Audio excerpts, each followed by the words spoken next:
Assalamualaikum warahmatullahi wabarakatuh. Sebelumnya yang saya hormati Ibu Dr. Ayumi Budiati, MPPM, selaku dosen mata kuliah Manajemen Strategi, dan teman-teman yang saya banggakan. Sebelumnya perkenalkan, nama saya Dwi Salsabutri Kirani. Dan kesempatan ini saya akan menjelaskan atau menganalisis strategis PT Kereta Api Indonesia atau PT KAI dengan menggunakan IFAS, penentuan kuadran SWOT, matrix SWOT, bench scorecard, dan juga implementasi strateginya.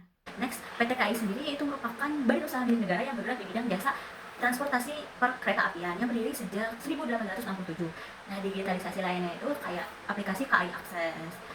Next, analisis IFAS. Berdasarkan analisis IFAS, ada 3 kekuatan utama dari PT KAI. Pertama, SDM operasional yang berpengalaman dan juga terlatih dengan memiliki bobot 0,18 dan juga ratingnya 4. Inilah kekuatan terbesar karena kualitas SDM sendiri itu sangat menentukan keselamatan, ketepatan waktu, dan juga kenyamanan perjalanan para penumpang.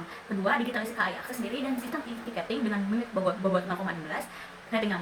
Digitalisasi ini sendiri itu memudahkan pelanggan dan juga para pelanggan sendiri itu untuk membeli tiket dan juga mempercepat proses pelayanan di lapangan. Yang ketiga, jaringan rel yang luas di kota-kota besar dengan memiliki bobot 0,16 ratingnya sendiri 4. Fitur ini menjadi keunggulan kompetitif yang sulit ditiru oleh transportasi lain dengan total strength-nya yaitu 1,60.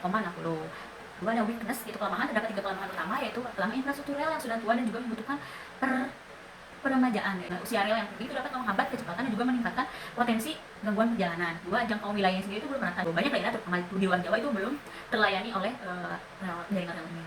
Ketiga, yang terakhir itu biaya perawatan armada dan rel yang tinggi. Dengan hal ini menekan anggaran dari perusahaan dengan total weakness-nya itu 0,60. Hasilnya, dengan total kekuatan dikurangi total kelemahan menghasilkan nilai plus 1,00 yang menunjukkan bahwa kondisi internal PT KAI sendiri itu berada dalam posisi kuat.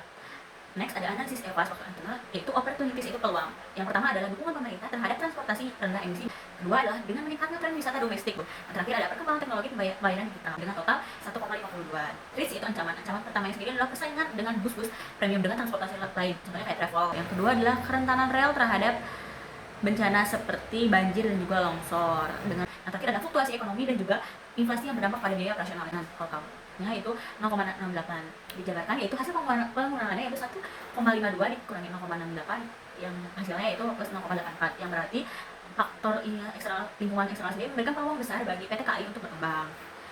Next, ada penentuan kuadran SWOT, yaitu dengan hasil IFAS tadi yang sudah disebutkan yaitu 1,00 dan juga IFAS 0,84 masuk ke dalam kuadran 1 yaitu growth strategi, yang artinya perusahaan berada dalam kondisi ideal untuk melakukan pengembangan, memperluas pasar, dan juga memperkuat inovasi digital.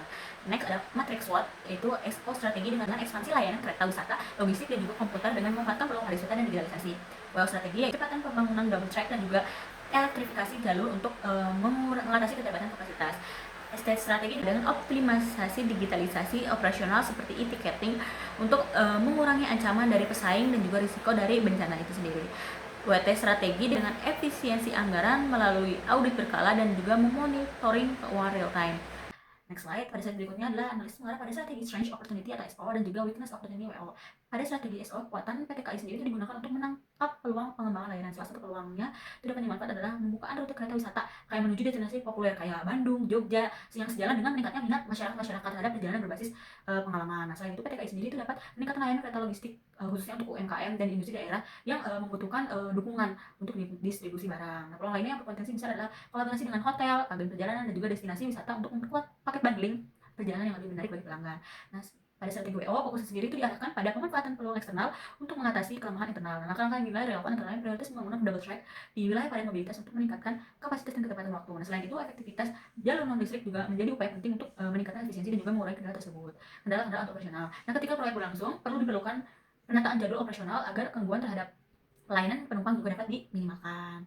Nah, strategi ini sendiri melibatkan divisi pengembangan bisnis, divisi logistik, dinas pariwisata daerah, divisi sarana dan prasarana PT KAI, dan juga serta Ditjen Perkeretaapian Kementerian Perhubungan.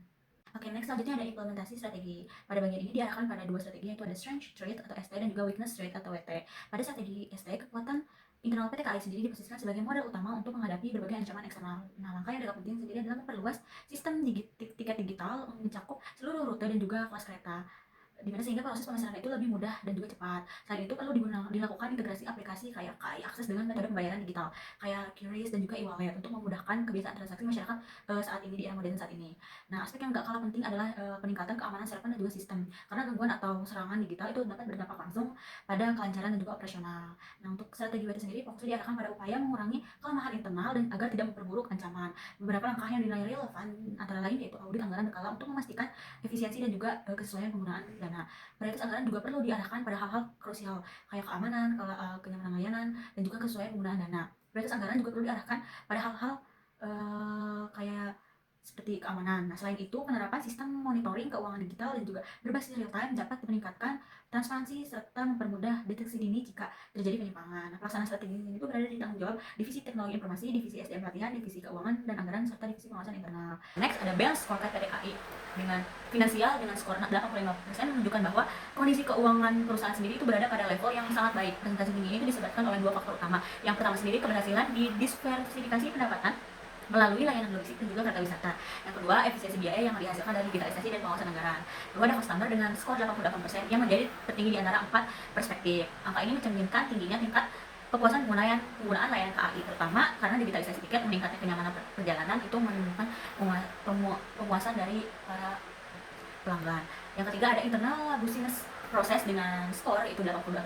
Angka ini cukup tinggi karena perusahaan sendiri itu berhasil meningkatkan efisiensi operasional melalui penggunaan double track, elektrifikasi jalur, serta penataan jadwal perjalanan. Terakhir ada learning and growth dengan skor 86%, menunjukkan bahwa pengembangan SDM berjalan sangat baik. KAI sendiri memiliki SDM operasional berpengalaman dan juga perusahaan terus meningkatkan kompetensi karyawan melalui pelatihan keselamatan. Yang terakhir ada kesimpulan. Dari hasil analisis dapat disimpulkan bahwa PT KAI sendiri itu berada pada posisi yang sangat kuat untuk bertumbuh. Kombinasi kekuatan internal dan juga internal besar dan juga eksternal yang luas membuat KAI sendiri itu mampu terus meningkatkan layanan dan juga memperluas pasar. Strategi utama yang perlu diprioritaskan yaitu adalah strategi SO dan WO yang yaitu memanfaatkan kekuatan digital dan juga jaringan di rel untuk mengembangkan layanan sekaligus memperbaiki kapasitas jalur melalui double track dan juga elektrifikasi.